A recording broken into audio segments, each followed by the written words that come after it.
Inscripción en Teleticket. Clínica Good Hope. 1:36. Discrepancias entre el Ejecutivo y el Legislativo, aparentemente, por el nuevo Código Penal. Necesitamos un nuevo Código Penal. ¿Cuáles son las normas que se está incluyendo en este proyecto que llaman más la atención? El Código Penal es amplísimo, pero algo veremos en los próximos minutos. Está con nosotros un experto, el abogado penalista, doctor Fernando Ugas. ¿Cómo está usted, doctor? Muy agradecido, Chema, por tu invitación a tu entera servicio. ¿Necesitamos un nuevo código? Bueno, sí, definitivamente sí necesitamos. En realidad ya nuestro código está ya bastante maduro. Ha pasado varios años, 2016, el código es del 91, y han pasado ya la jurisprudencia ha sobrepasado ya los criterios que tenía el código del 91, existe muchísima jurisprudencia al respecto, hay mucha evolución doctrinal, existen muchas leyes especiales que se han dado en este interín. Entonces es definitivamente necesario que se tenga un nuevo Código Penal. El código anterior, el del 91, es el del 1920. 1920, o sea, 70 años. Sí, Lo que pasa, claro, de los 90 acá ha habido tales cambios tecnológicos también que indudablemente eso ha hecho que el delito se perfeccione. Sí, definitivamente. ¿Hay nuevos tipos delictivos que antes no teníamos contemplados en el código de los 90? Sí. Hay nuevos tipos. Sí. ¿Que son realmente tipos jurídicos distintos? Bueno, en realidad... ¿O que podían estar incluidos dentro de las categorías normales, digamos? Sí, en realidad, mi querido Chema, quizás las principales modificatorias tengan que ver con las modalidades delictivas, ¿correcto? Han surgido en todo este interín algunas leyes especiales, por ejemplo, contra el terrorismo, delitos tributarios, delitos aduaneros, hay delitos de organizaciones criminales. Entonces, definitivamente han surgido no menos de 15 leyes especiales. Correcto. Que han desarrollado capítulos específicos complementarios al nuevo Código Procesal Penal. Casi un código paralelo. Sí, definitivamente. Y justo son los casos más resaltantes, claro. Los delitos son más resaltantes, sí, pues, ¿no? Inclusive la prensa se ocupa más de ellos también. Porque hay un tema de presión de la opinión pública ahora. Sí, definitivamente. Representado por la prensa. Sí, ¿Usted sabe cómo funciona esto? Sí. Un día la prensa hace una campaña porque se ha producido un delito X, y entonces los políticos inmediatamente dicen aumentemos las penas.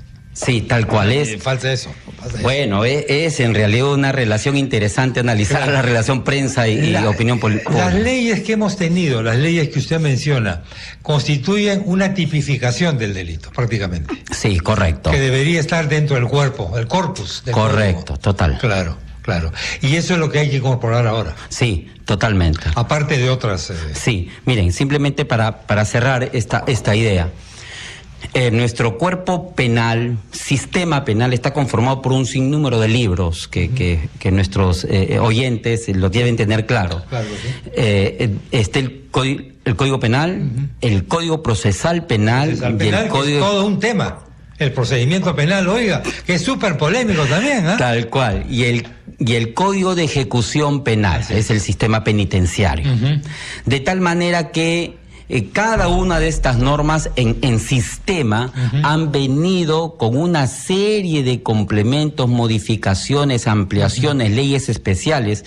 Mira, el tema, por ejemplo, el Código Procesal Penal ha generado unas leyes especiales por colaboración eficaz, normas especiales para criminalidad organizada, para la lucha anticorrupción, para la lucha del sistema tributario aduanero. Entonces creo que las modificatorias han sido de paquete. Y lo más resaltante, mi querido Chema, que desde el 91 también el Código Procesal Penal está en implementación paulatina a nuestro sistema. En diversas partes del país, etcétera. Y sin embargo, a pesar de estar un código nuevecito, ¿no? Ya está agujereado. Totalmente. Está bombardeado. Entonces, ahí definitivamente una gran prueba de cómo la sinergia, periodismo, opinión pública, opinión de los políticos, altera el tema político criminal. Oiga, por ejemplo, con el Código Procesal lo que tenemos es que la gente le echa la culpa a la policía porque suelta rápidamente a los detenidos, pero la policía dice depende del Ministerio Público.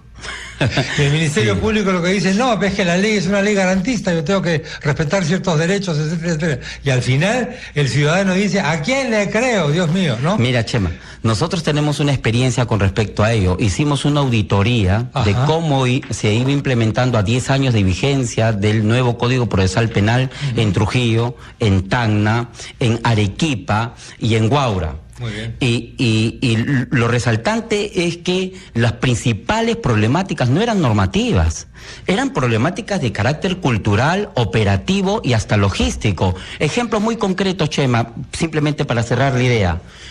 Reforma, sí. La policía tenía que estar con el binomio fiscalía-policía. Claro. Director de la investigación, el fiscal. ¿Pero qué teníamos? Un fiscal con RPM y una policía con RPC. Ya, pues ahí está el problema. El tema del 24 por 24 es todo un tema. Habían fiscales que estaban en plena investigación en la mañana, querían comunicarse con el policía, Ya no y el había policía policía que estaba investigando no estaba porque iba a venir luego de 2 o 3 días y le tocaba a Franco, etcétera, etcétera. Sí. Comisarías donde se iba y en realidad no había ni un policía, ni laptop tenían, ni máquina, ni computadora tenían. Entonces, Lo que pasa es que hay un nos sale más barato hacer las leyes.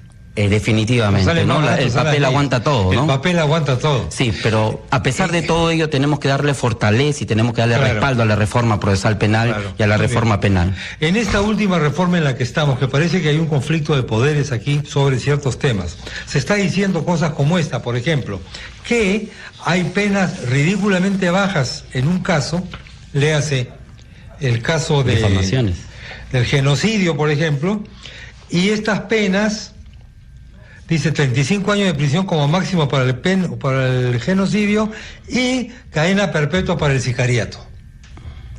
No he leído yo lo que ha salido del Congreso, se lo digo con toda sinceridad. Estoy leyendo solamente un resumen informativo, pero esto parece un poco absurdo y desproporcionado.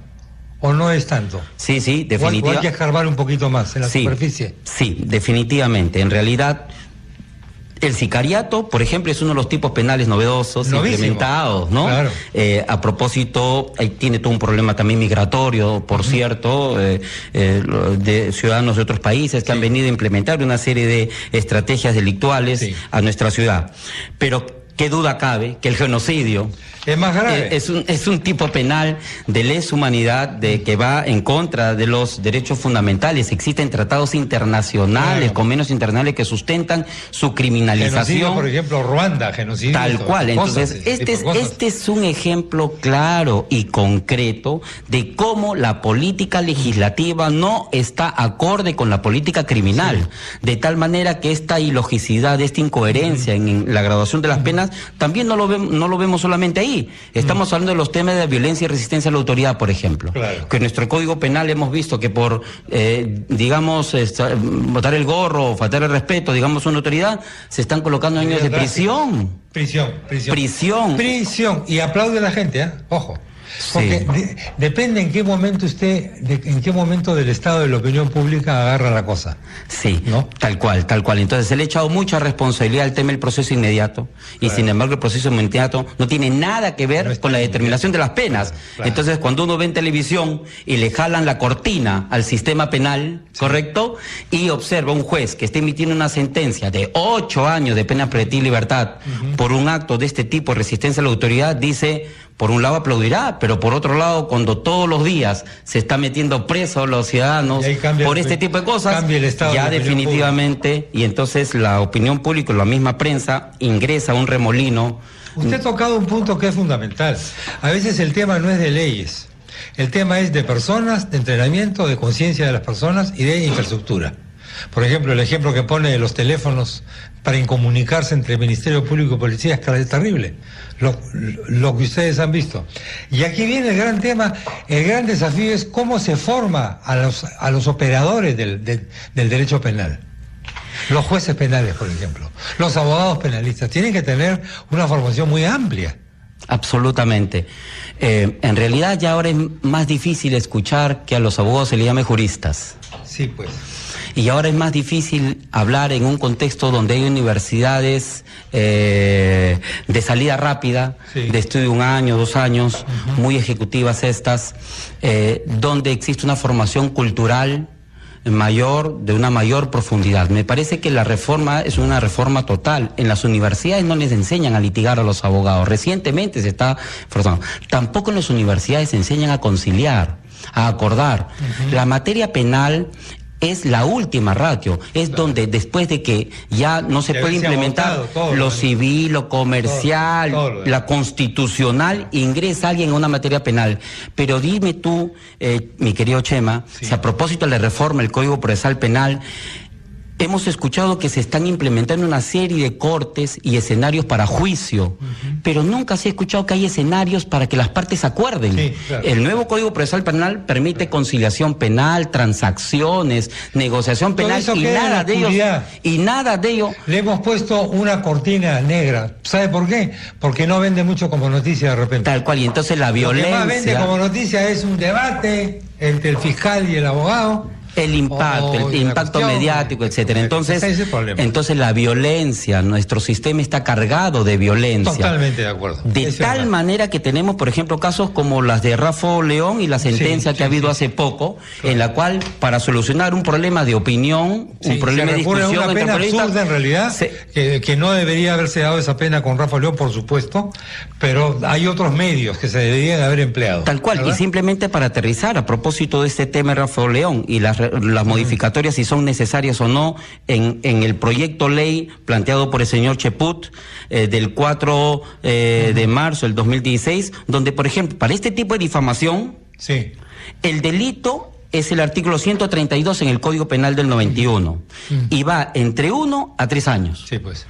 En el proyecto de ley del nuevo Código Penal, ¿correcto?, que está puesto a disposición en el artículo 251, tercer párrafo, del mismo delito, ahora se quiere incrementar la pena de 3 a 5 años. Claro. Sí, pues.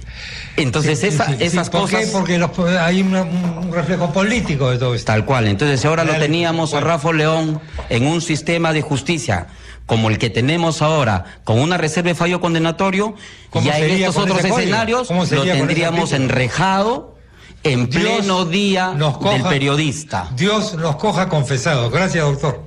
Bueno, vamos a seguir conversando sobre esto. Hemos hecho solamente un repaso un poco por encima, pero el tiempo nos ha ganado. Gracias, doctor Uvas. Le agradezco muchísimo. Usted muy amable. Un fuerte abrazo. Gracias. Muchas gracias. Señoras y señores, nos originamos un poquito, nos vamos rápidamente a la pausa, volvemos. Hora satelital, 1:48.